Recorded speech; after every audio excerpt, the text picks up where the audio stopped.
said, oh, yes, the laying on of hands. And he goes, oh, like this. And he puts his hands towards me. And the love, the compassion, the openness, the energy, the light, the awakening I could feel from this Tibetan tulku was extraordinary. And I thought, I want what he has. Yeah. Yeah. And this was really what triggered me to research what was really the system of Reiki, where was it coming from. And at that same time, when I was living in India, I was living in Darjeeling, I started to have these really strange dreams. And because it was all kind of new for me, and I didn't know what to do with these dreams. And they were quite clear. I would wake up also full of energy, full of heat, full of tingling, full of light. And I started to ask, because Darjeeling is quite a big Tibetan community. So I started to ask these Tibetan teachers, and I said, oh, these are really signs we as Tibetan teachers look for if you've been practicing Buddhism really well. What have you been practicing? And I go, Reiki. So then I wanted to know where did it really come from? And that was one of the reasons I traveled to Japan for the first time in 2001 and started to train with Japanese teachers. But each time I felt I needed to go deeper and needed to be shown more, actually. I felt I was still missing something. It was still quite externalized. And so finally in 2012, I came in contact with this particular esoteric priest in Japan. And yeah, that for me has really triggered a very different space for my own healing practice to develop. And for me, when I look at the system of Reiki, of course, when we can reawaken this inner luminosity, of course, then when I put my hands on someone, then that will have a very different effect than if I just have the attunement and then put my hands on someone. And not just only hands-on healing, of course, but then also, as you also kind of say, is that through that inner awakening of that luminosity, we come to love and compassion and kindness, less anger, less anxiety, being more grateful, being more true to the way we are. And from that, we can then start to do hands-on healing. But traditionally in the system of Reiki, you would do that through very specific meditation practices, very specific set of precepts, hands-on healing, in level 2 and 3 mantras and specific symbols, and something what we now call the attunement. Traditionally was called Reiju, and if you translate that in English, it's like a spiritual blessing or a spiritual offering. And really that is a unification of realizing I'm nothing different than the universe and the universe is me. So really feeling this deep interconnectedness with all that is. That is so beautiful. And something you said tweaked me with, with what Kryon has mentioned before, that in the past, monks would spend all day preparing themselves and chanting to get that connection. And today, in this new energy, post-2012, we can just access it. And I was wanting to ask how you have felt the energy shift in your own work. Is that something you can perceive, and what are the results? I think when I first started with all of this, I was a big party person. I would go dancing 4 or 5 times a week. I was a big drinker. And when I was in India, I didn't feel that well, and physically and emotionally, because I'd suffered from a lot of lower back issues from when I was about 16 till I was about 30. They put me even into plaster, my whole torso, etc., etc. And when I came in India, I went to Ladakh. It's a Tibetan area in the Himalayas. It's called Little Tibet. And I met a healer there, a female. And she did something very simple. She touched me, and I felt I was gone. I didn't exist. I started to cry. I felt a tremendous amount of heat through my whole being. And when I sat back later, I couldn't really recall if it had lasted 1 second, 1 hour, or 10 weeks. You could have told me anything, I would have believed it. And that really triggered a big shift. And then, of course, practicing. I'm a very, I like intellectual work, but I learn by repetition. So, for example, if I think about a mantra, I learn really by repeating it again and again and again. And so that chanting, as you say, is really powerful. And if we look at all these old esoteric teachings, we see that there is always some form of chanting. And in Japan, the chanting is seen as a bridge between the physical and the mind, because the mind is very subtle. The physical we can really quite easily feel, and the mantra, the sound, is in between. And so it's a link in between the mind and the body. And by doing this chanting again and again and again, yes, definitely I felt over the many years now some really interesting shifts. And even today, I was teaching again. Today, I did a Reiki 1 class, and each time you feel these, sometimes these shifts are very subtle, sometimes they are very big. But yes, I do think that people can tap into these practices now easier in a way, because I think we're more ready for it, you know. I like with shows like what you are doing, you broaden people's mind and their horizon, and therefore they go, oh, this is also possible. Perfect. And what were you going to say before? There was one thing that you said that just rang so true to me, because even in this series this month that we're doing, Kryon is giving a series about compassion. And one of the things that he keeps saying is that the catalyst for healing is through compassion. And he's always said, the more compassionate you can be, the more preparation you're giving yourself for your own healing and the healing of others. And then you just said it. You said that was one of the first steps that you learned. And would you say that this is accurate and true even in the ancient Reiki? Yeah, actually, the precepts are behind me in Japanese, and the last precept is show compassion to yourself and others. The first one is do not anger and do not worry, be grateful, be true to your way and your being, and show compassion to yourself and others. Well, we can only, of course, show compassion to ourselves and others when we soften that anger and worry, when we are more grateful. And yeah, my teacher too, the priest, for him, really, the core essence is compassion. But, you know, I think sometimes we also take compassion a bit too light, and we say, oh, I'm really compassionate, but I do this for you, but I actually want something back.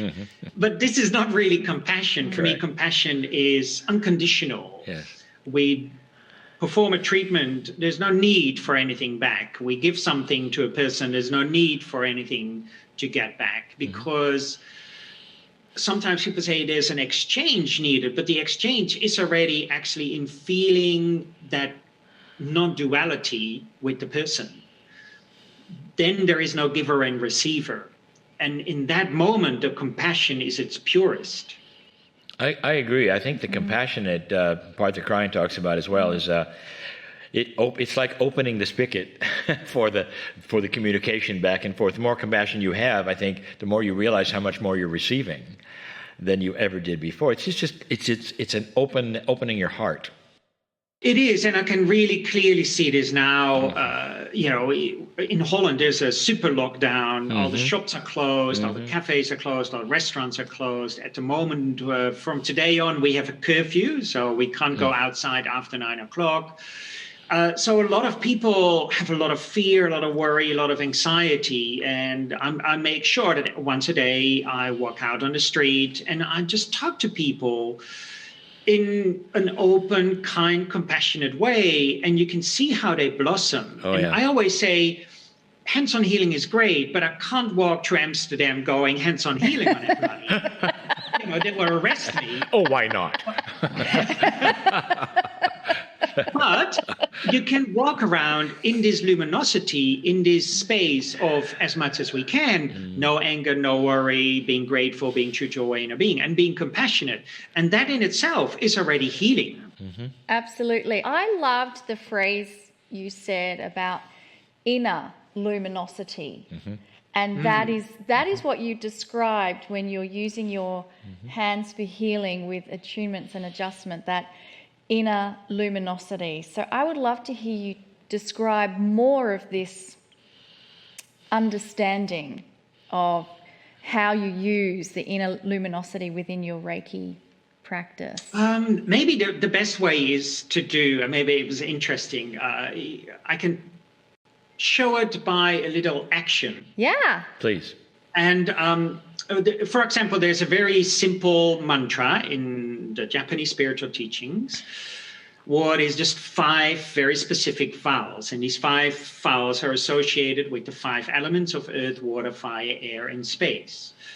So if I would chant them with my mind a little bit busy and not really feeling this deep interconnected of that inner luminosity, then it would go like this. Awaken, awaken. And I'm thinking about something, what shall I do after this interview, etc. Or I can say, okay, let me first remember that inner luminosity. What is that? Your primordial energy, your essence, your soul, whatever you want to call it in your tradition.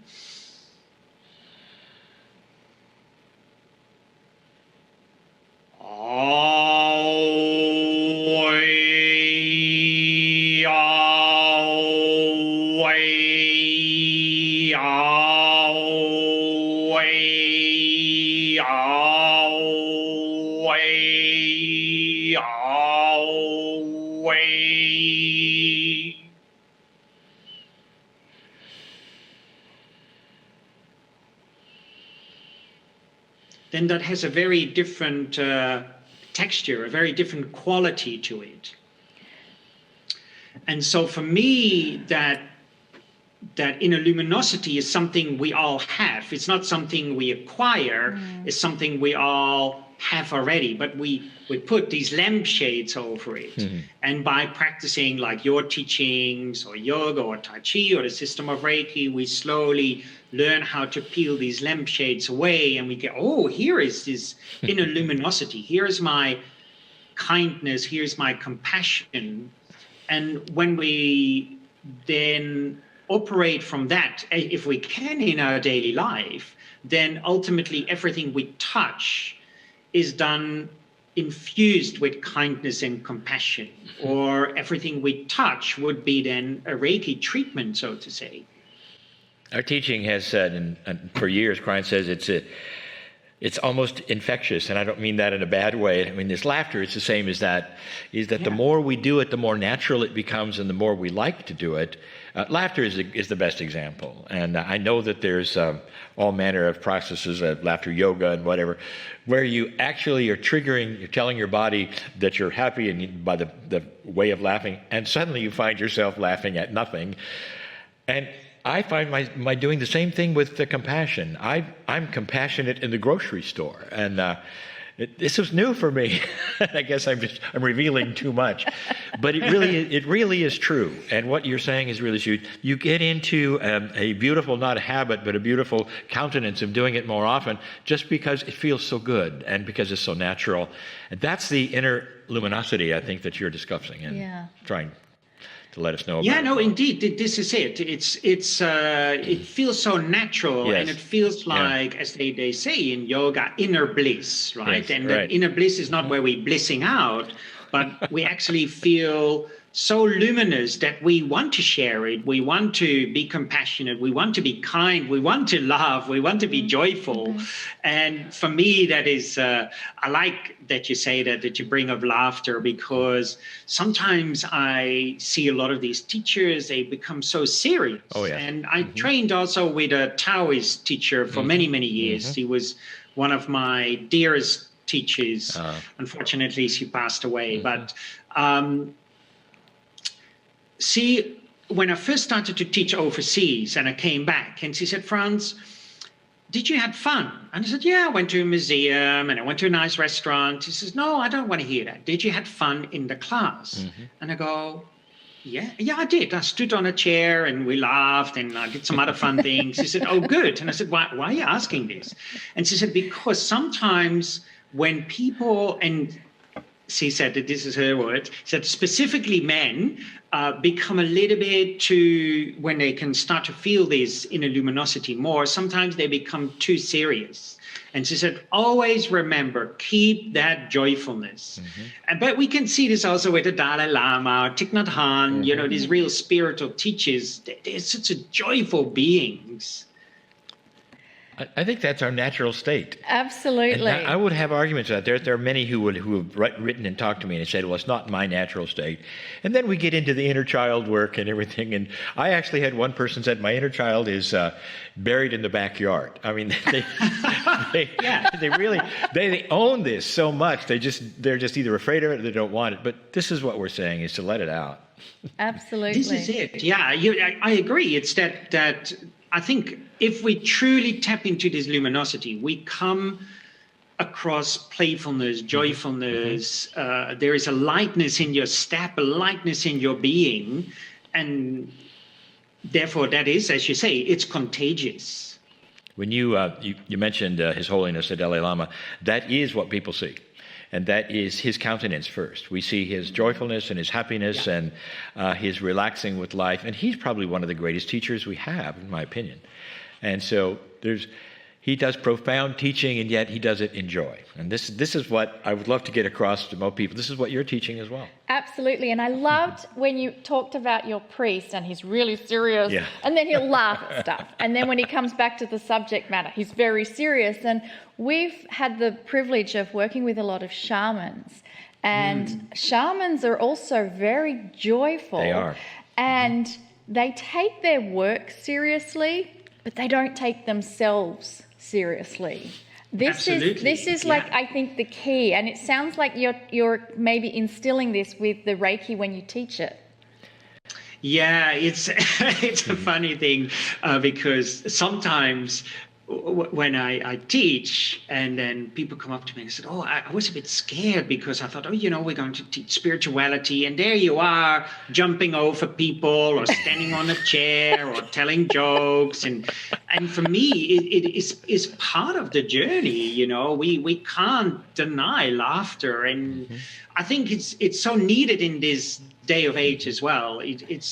We need to see things and take ourselves not so serious, as you were saying. We do this so many times, and we need to really feel this inner joy and this inner happiness, and then let it spill out into your daily world. And that for me sometimes is even a better teaching than maybe teaching them straight away a meditation or a mantra. Let them first relaxed. I'm interested. I see you as a bridge. I always have in this bio that I just read too, of truly from the ancient teachings of Japan to what we have today, and all of your books, I'm sure. How did you cross that bridge? What is there in Japan that perhaps either didn't cross the bridge, or you needed to explain it differently because we think differently in our culture? Well, I think, first of all, for example, the priest I'm working with now, you can't go to these people and say, I want to work with you. So you either have to be invited or they have to, you have to be recommended. Well, to be invited, they need to know you. That's the first thing. So if someone recommends you have to, the person who recommends you need to know you at least 10, 15 years, because if they recommend you and you make a mistake, then it's their fault. That's how they see it. They're very kind of strict in that way. So I was recommended, and this priest, after recommendation, he wrote me a long letter with all sorts of questions what I needed to answer. And then I went answer these questions, and he said, okay, you can come. We can meet and I check you out. And he did, while I was there, he did this really interesting stuff. So they really push your button. So he knew I was vegetarian. And on the third night, he brings me raw fish. Enjoy your dinner. And see if I got angry or this is the test. Worried, or if I didn't eat it. Yeah.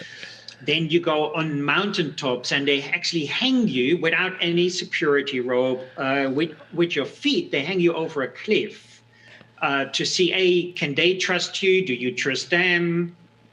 All of these kind of really interesting teachings and practices. You go under ice cold waterfalls while you do chanting, etc., etc. And don't be offended, but I don't think we're going to get an invitation. No, we're not. No, we're not going to. In fact, let me just say, if you're listening to this, don't invite me. Just. I'm not so good with these waterfall practices, to tell you the truth. I'm not good for cold weather. Even though I live in Holland, I lived in Australia for 20 years. The weather is much better there. Oh, you must have some great stories. So you've really crossed that bridge to bring us something that is so profoundly spiritual and compassionate at all, without any of those necessarily testing that goes on. Well, this is it. And so my teacher, he is really willing to teach me these. He said, I can't do it because he belongs to these very strict organizations. But he said, I can teach you, and then you can teach it in your way and make it more accessible. Yes. And my Taoist teacher was exactly the same. I trained with her for 12 years. She was brought up since the age of 3 in a Taoist community. And she also said exactly the same. She said, I want you to make it simple, keep it simple, but keep the essence clear. And that's always been my idea. In Japan also, there is called the marathon monks. They are quite extraordinary people. They're like they're seen as living Buddhas. And their motto is, if you create something new, that is not so good. If you keep it with the old, that's also not so good. You need to create something new from and based on the old. Yes. And that's what I'm trying to do as much as I can. That is beautiful. Maybe it's time to have him tell people about how they can find him. Sure. And I think it'd be great. I would find it amazing that people would not know about Reiki or hear about it, but I still think it's worth, if you can just give in a quick sentence, what is Reiki and how people can contact you. Don't limit it to a sentence. Yeah, not to a sentence. What's Reiki, how people can contact you and your school and your students. Yeah, so for me, what is Reiki is a Japanese, we can say, spiritual practice or a Japanese practice what promotes healing and well-being and ultimately lays bare your inner luminosity through the practice of meditation, hands-on healing, precepts, symbols and mantras, and attunement or reiju. Very simple and yet difficult to do sometimes. Yes. So you can contact me on my website, www.ihreiki.com. It stands for the International House of Reiki. I've got also Facebook, International House of Reiki, or Frans Stiene, Instagram. I travel, well, when we are allowed to travel. Yes. All over the world and teach all over the world in America, Canada, Australia, Japan, Europe, you name it. I do also at the moment a lot of Zoom teachings and those kind of elements, my books. So yeah, feel free to contact me. The email is also frans@ihreiki.com. If you want to talk about something, I've got more time these days as I'm traveling less. We're, particularly in Holland, super locked down. So yes, if you want to chat, give me an email or look at our website and I can help you with whatever I can. And finally, do you have any comment to say at this time for our listeners? Yeah, one of the most important elements, I think, at these days where it's really tumultuous out there is really making sure that you feel centered and grounded. And in Japanese spiritual practices, that is working with your Hara, what is an energy center just below your belly button. That's if you stand up, you will see that is the center of your body. So really bring that energy into that Hara, into your center, because it's a wild wind blowing at the moment out there. What I mean by that is there's a lot of external turmoil, and it's a little bit like a tent. If we put a tent up in summer and it's a quiet evening, we don't need any pegs to peg the tent down. But if there's a lot of wind, then we need to use pegs to peg the tent down, to hold the tent in place. Nowadays, there's a lot of external turmoil, so we need some extra pegs in our practice to pin the mind down so we don't get fearful, worried, we don't get distracted by past, present, future. Wonderful teaching. Beautiful, It's just beautiful. lovely. We are out of time, and I hope everyone had as much fun with our delightful guest this evening. I absolutely agree, and I would love to meet you sometime, Frans. Maybe our paths will cross in the future. I hope so. It'll be nice. If I come to California, I will drop by. That'll be great. Absolutely. All right. Thank you. Okay, well, everyone, it's time for a break. We'll see you again soon.